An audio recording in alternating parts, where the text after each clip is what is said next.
नमस्कार दोस्तों, स्वागत है आपका हिंदी नॉलेज शो में। No permanent friend and no permanent enemy, only interest are permanent. और सन 1776 से आज तक सिर्फ इसी लाइन्स की बदौलत अमेरिका एक सुपर पावर देश के तौर पर जाना जाता है और खड़ा हुआ है सिर्फ इसी लाइन पर। और यही लाइन अब भारत को भी सीखनी होगी। कुछ ऐसा ही खुलासा हुआ है।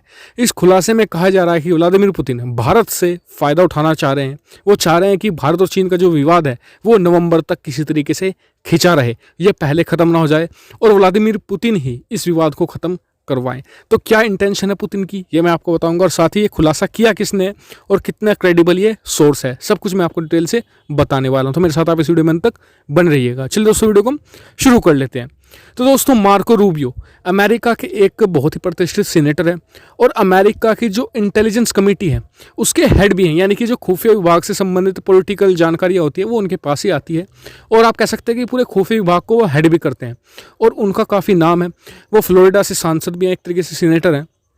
तो उन्होंने कुछ एक आर्टिकल लिखा है जिसने रूस की पोल खोल दी है। आप कहेंगे कि जी रूस और अमेरिका का दुश्मन है, हम क्यों भरोसा करें। मेरे साथ आप इस वीडियो में अंत तक बने रहिएगा। आपको जो मैं कुछ खुलासे बताऊंगा उनसे आपको खुद ब खुद लगेगा कि आपको भरोसा करना चाहिए या नहीं। दरअसल मार्को रूबियो ने आर्टिकल में लिखा है कि चीन और भारत के बीच जो सीमा विवाद चल रहा है, रूस उससे फ़ायदा उठाने की कोशिशें कर रहा है और खासकर में इसमें विक्टिम बनेगा भारत, क्योंकि चीन को इससे कोई भी नुकसान नहीं होगा। कैसे, मैं आपको पहले डिटेल में बताता हूँ क्या है बैक स्टोरी। दरअसल व्लादिमीर पुतिन की इस समय स्थिति बहुत ज़्यादा खराब है उनके घरेलू मोर्चे पर। आप सभी को पता है कि उनकी जो अर्थव्यवस्था है पटरी से पूरी तरीके से उतरी हुई है, बेरोजगारी एकदम आसमान छू रही है, कोरोना वायरस की वजह से बहुत सारी जॉब्स गई हैं। इसलिए व्लादिमीर पुतिन की रेटिंग लगातार नीचे आ रही है। उनके जो प्रतिद्वंदी थे अलेक्सी नवेल्नी, उनकी रेटिंग बहुत तेज़ी से आई जा रही थी। लेकिन परसों अलेक्सी नवेल्नी को रूस में ही किसी ने जहर दे दिया। तो आप समझ सकते हैं कि वो किसने दिया होगा। तो इसके बाद जो पुतिन की रेटिंग थी वो और तेज़ी से नीचे आ रही है। तो पुतिन को हालात ऐसे हो गए पुतिन के जैसे कि सन 2014 में थे। 2014 में पुतिन ने फिर क्या किया था, अपनी रेटिंग बढ़ाने के लिए राष्ट्रवाद का सहारा लिया था और क्राइमिया पर, यानी यूक्रेन के क्राइमिया पर कब्जा किया था और ये दिखाया था रूस की जनता को कि वो सोवियत यूनियन के युग को वापस लेकर आएंगे और रूस को एक बड़ी शक्ति एक तरीके से अपने देश में तो कम से कम स्थापित कर दिया था उस समय के लिए। लेकिन ऐसा ही कुछ प्रयोग करने की कोशिश में है पुतिन।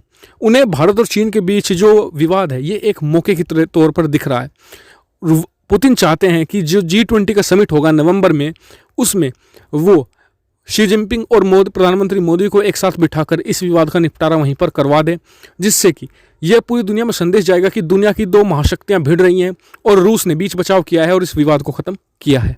मार्को रूबियो आगे लिखते हैं कि कैसे इससे भारत बच सकता है। उन्होंने कहा है कि इसे भारत को इसी तरीके से हैंडल करना चाहिए जिस तरीके से वो कर रहा है। चीन के खिलाफ लगातार सख्ती बरती जाए और जैसे कि कुछ उसके ऐप्स बैन कर दे, इसके अलावा जो बाइकआउट चाइनीज़ प्रोडक्ट है, इस तरीके के अभियान अगर चलते रहेंगे तो भारत अपने दम पर ही चीन को पीछे हटा देगा। उसे किसी भी मीडिएटर की जरूरत नहीं पड़ने वाली। और सबसे अंत में मार्को रूबियो ने सबसे अहम बात लिखी है। उन्होंने लिखा है कि चलिए मान लीजिए कि पुतिन का फ़ायदा करवाना चाहती है भारत सरकार, क्योंकि वो भारत और रूस के बीच जो रिश्ते हैं उसे अच्छा करने के पैरोकार रहे हैं और उनके कहने पर भारत और चीन के बीच अच्छे रिश्ते हो भी जाते हैं। लेकिन ये 1-2 साल से ज़्यादा नहीं टिकने वाले। चीन फिर कुछ ना कुछ विवाद खड़ा करके भारत की ज़मीन कब्जाने की कोशिशें करेगा। उन्होंने कहा कि ये मौका है भारत के लिए कि भारत अपनी रीढ़ दिखाए और मजबूती से चीन के खिलाफ खड़ा रहे और चीन के खिलाफ एक डेटरेंस यानी कि डर खड़ा कर दे कि अगर उसने भारत की ज़मीन पर कुछ कब्जाने की कोशिश की तो वो बचकर नहीं जाएगा। भारत के पास ये एक मौका है, तो इसलिए भारत इस मौके को जरूर बनाए।